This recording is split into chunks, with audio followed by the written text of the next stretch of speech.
Hey up guys, welcome to the channel. I'm Jimmy and today I'm going to go over my top 5 changes from 40k to Horus Heresy.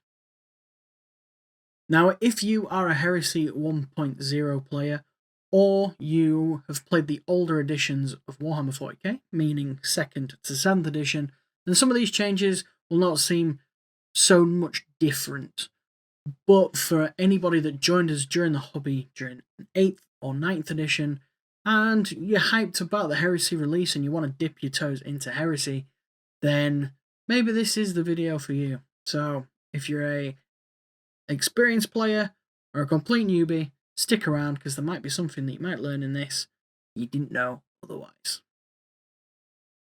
Number 1, to hit and to wound. Now, we'll start off with Ballistic Skill. As you can read on screen, the best way to remember this is the rule of 7. Imagine your Ballistic Skill as a plus modifier. So if you have a Ballistic Skill of 4, for example, which most Marines do, then you'll need a 3+ on your dice roll to be able to hit your target.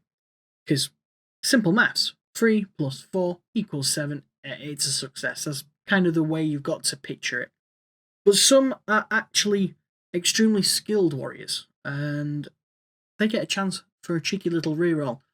So some of these might be, if you are weapon skill 7, for example, if you miss on your initial 2+, then you have an additional chance to hit on a 5+.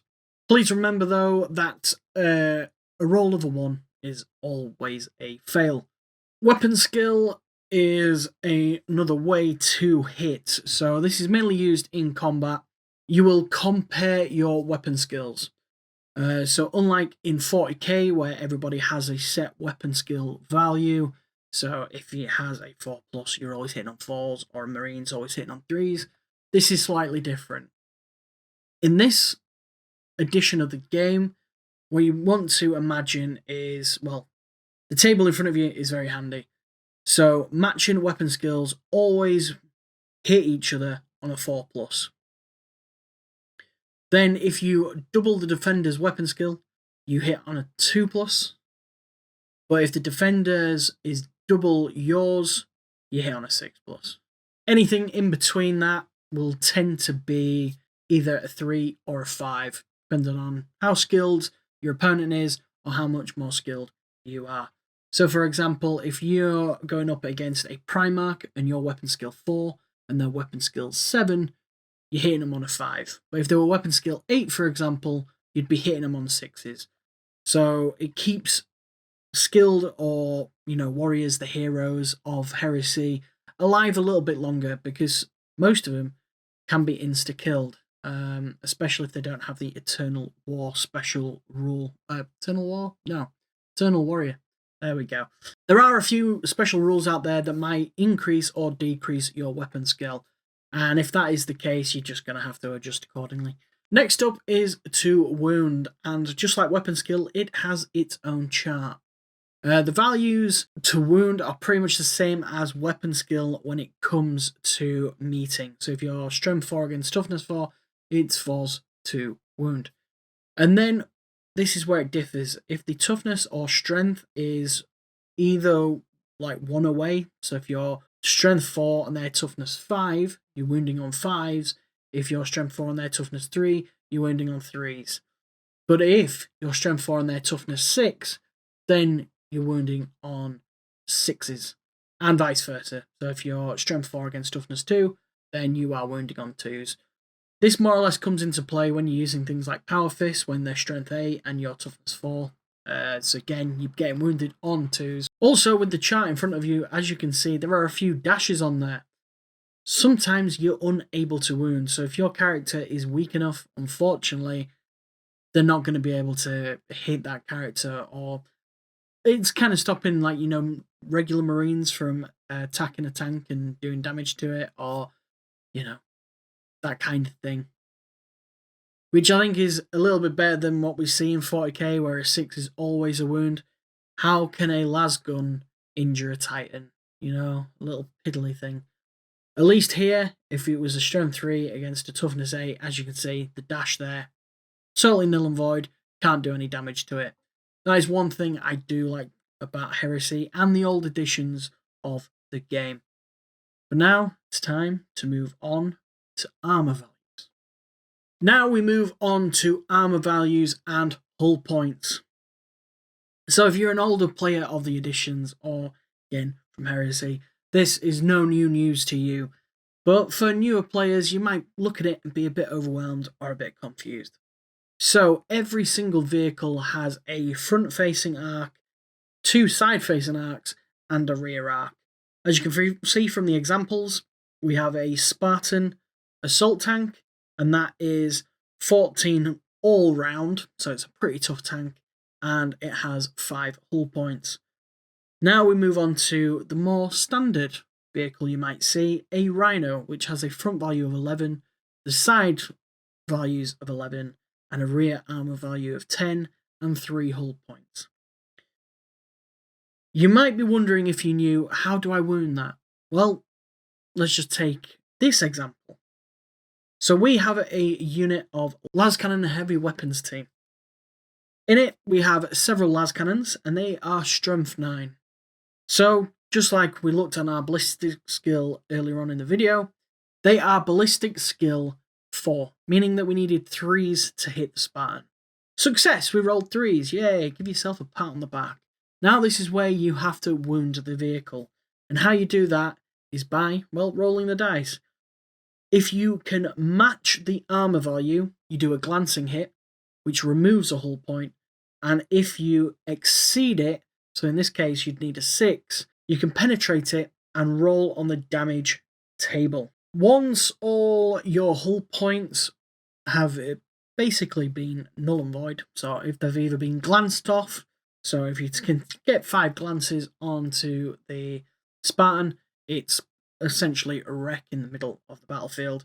Or if you're lucky on a penetrating hit and you roll a 6 with a lascannon, because of its high AP, so AP1 and AP2 weapons increase, they're basically like an additional modifier on the damage chart. If you rolled a 6, you get +1 for the lascannon because its AP is 2, and it would blow up the vehicle there and then it doesn't really matter about the hull points.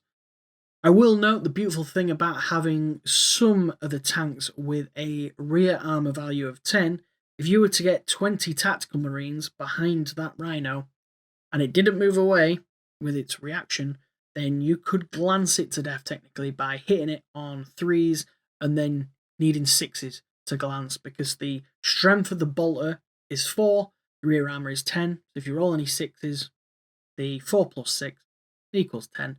You are glancing that all day long. My next major change is initiative.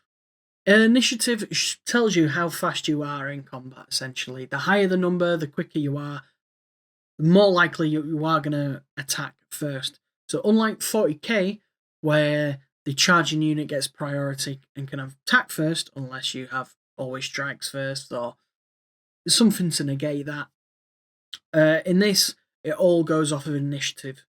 So for our example, we have Gulliman.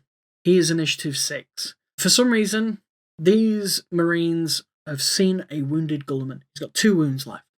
They charge him thinking that they can kill him, but he gets to attack first. He attacks, he slays a few, and now we move over to the Marines. Because their weapon skill is so low compared to Rebute Gilliman's, they are hitting him on 5s, because it's not quite double, so they're hitting him on 5s. Then they have to wound him, and again, you can see the strength of the bayonet is +1 on a regular Marine of 4, so it's a 5 against a toughness 6. That'll be 5s to wound. So it's hit on 5s, wounded on 5s. Then Gulliman has a 2-up save, and it will not die, and a load of other special rules that we're not going to worry about right now. So they only take 1 wound off of Gulliman. He gets extremely unlucky and loses a wound. Then it is the Power Fist's turn to go, and the Power Fist has the Unwieldy special rule, which basically makes him initiative 1, meaning he'll strike last. There are ways for Gulliman to kill him in combat beforehand by having precision strikes, but that again is more special rules that we're not worrying about right now. Basically, this just shows us the initiative track order. So if you were to put it down on paper, Gulliman goes first, then all the Marines, and then finally the Sergeant with the Power Fist. If the Sergeant had something different, like a Power Sword, then he'd fight at the same initiative step as his comrades. But moving on, that's how initiative works. Let's have a look at the psychic powers and the psychic phase. Psychic powers. Here we go. These have changed from Heresy 1.0. I told you, Heresy players, there might be some content in here for you. And again, like the older editions of 40k, it runs slightly different as well. So psychic powers are now done in their individual phases. So the shooting phase or the assault phase, depending on the power. If you have a psychic weapon, which has a shooting profile, then you cast that in the shooting phase. If it's got melee, in the assault phase. It's as simple as that. So for our example, we have Armour. He's got some Sekhmet Terminators nearby, so he's out of range with his bolt pistol, but he thinks, right, I can help my guys here. So he's going to cast Divinatory Aegis. It's quite interesting. This power casts automatically, so it gives the Terminators a 6-up precision shots and a 6-up precision strikes. And what these do is if they roll any 6s, when they are rolling to hit, they can pick out in the target what they want. So if they're firing at another unit with an apothecary in it and get some 6s, they can hit that guy and say, these 6s are going straight onto your apothecary and there's nothing you can do about it. Beautiful thing is, though, you can take a psychic test for this one, which is the Aegis, where if you roll 2d6 and match or are lower than your leadership, in this case 10 for Armour, it's passed, which then changes this particular power into 5+ for both precision strikes and precision shots. But let's say hypothetically he rolls an 11. So you have to roll a d3 for Perils of the Warp, everybody's favourite friend. But unlike 40k where you take mortal wounds, in this, however, you will take wounds that you cannot save via an armour save or a damage mitigation. So if there was an apothecary in his unit, he could potentially heal him. Or fortunately for Armour, invuln saves can negate this. And because he's got an Iron Halo, he's able to negate the damage on a 4+. The likely scenario, though, is that he would pass the test and grant the 5-ups to the Terminators. They can now shoot at whichever opponent is in front of them, and any 5s, they get to choose where that damage goes. Beautiful thing is, if they're close enough and they can get into combat, then even in combat, they are able to use their axes, and any 5s can put it on against a Sergeant, especially if the Sergeant has Artificer Armour and a Power Fist, and is going last in combat thanks to the initiative, then they get to strike against him and potentially kill him. That is a brief look at how psychic powers work. There are many disciplines which I might do a video on in the future, explaining a few of the different powers. So if you want that, let me know in the comments below and we can do that for you. And finally, number 5, no CP or stratagem. So instead of CP and stratagems, Horus Heresy has now got the reactions mechanic. How this works is the non-active player in that turn gets to make a reaction in each phase of the game. So one in the movement, one in the shooting, and one in the assault phase. Warlord traits and other abilities can boost these up, so that you might be able to get 2 in a particular phase, but you can only have a maximum of 3. After that, if you have anything else that can boost it, unfortunately, that is wasted. A great example of this is the Emperor's Children with Fulgrim. He can use his first reaction of the game turn and use it for free, basically.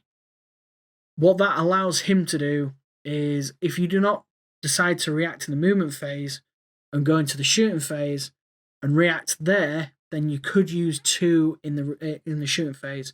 But if nothing's within range and you don't use it in the movement or the shooting, then you could use 2 in the combat phase. So that's either overwatches, hold the lines, causes a disordered charge. But again, I saw this type of video, so we will swiftly move on. Another example of this is Horus the War Master himself. He has a once per game ability which can give an additional reaction per all phases. So you'd have 2 in the movement, 2 in the shooting, and 2 in the assault. Most Primarchs and Warlords do generate an additional one in a certain phase. So just get your books out, give them a read, see where you can get them additional reactions, which do help.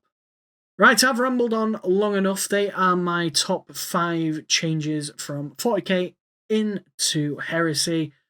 Like I said, if you are an experienced player in 40k or the previous Horus Heresy editions, like I said, 2nd edition to 7th edition 40k, 1st edition Heresy, some of these, the first 3 points are definitely very new.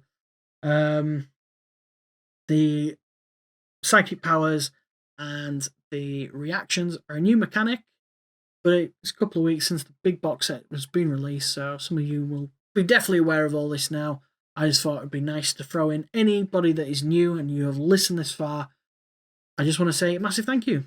Please hit like and subscribe, and we will be bringing Horus Heresy battle reports to the channel in the near future. I am just painting up my Sons of Horus forces right now. So with that being said, thanks for watching, guys. Please hit everything down below, and we'll see you again in the next video. Bye, guys.